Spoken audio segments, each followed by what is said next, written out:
Well, the Wall Street Journal was reporting, I think sometime this week, that it seems like now, based on Treasury estimates, that the debt ceiling will be hit in January. So with extraordinary measures, that pushes it till March. So then does that change the calculus of what's going to happen in the fiscal cliff if the debt ceiling's off the table? I don't.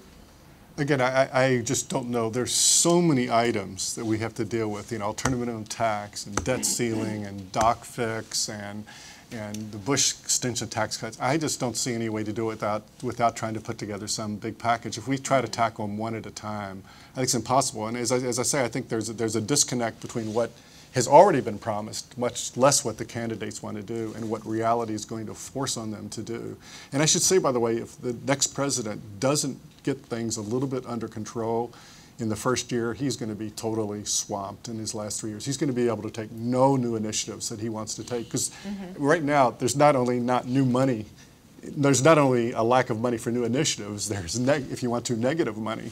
They've got to do something to get this system under control. And I may be wrong, I just don't see any way to do it without trying to do a major reframing a la Simpson-Bowles. I'm not saying it has to be Simpson-Bowles, but a la, let's pull a bunch of things together and redefine the whole debate. But try to tackle them one at a time. Because even one at a time, you don't even get that far in solving the problem. You say, I tackled this and we still have 90% of our problem. Isn't that wonderful? That doesn't sell politically either. And you could, I think you could see a lame duck solution that pushes everything forward, including the debt limit for a period of time, enforces what you're talking about, is that they all be considered at the same time. I don't think there's any, based on my experience at the lame duck sessions, there's rarely anything of substance. So I don't think there's any prospect of substantive legislation in the lame duck. The only thing they will do is push forward the cliff for some period of time.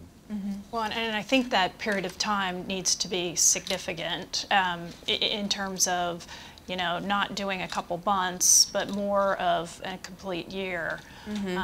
Because there are, again, so many different elements colliding that it will take time to work this all out, including the tax reform or anything on tax. How much time does Congress and the White House have to work this out? You're saying you think they need at least a year, but do they have more than that, considering the 2014 congressional elections will start looming? I bring this up, but when I talk to people, that's what people are already talking about. No, I actually think it's a good question. That immediately after this election, we're going to start asking who's in cycle in 2014 and what is. I mean, it's just the way it is. And that's the risk of pushing it out a year, because then you're just back into that same old cycle. But the reality is, well, I think the reality is that you do need time to work through these policies and these issues. Many of you know the guys I work with at Ways and Means, and one of them, who I won't name right now,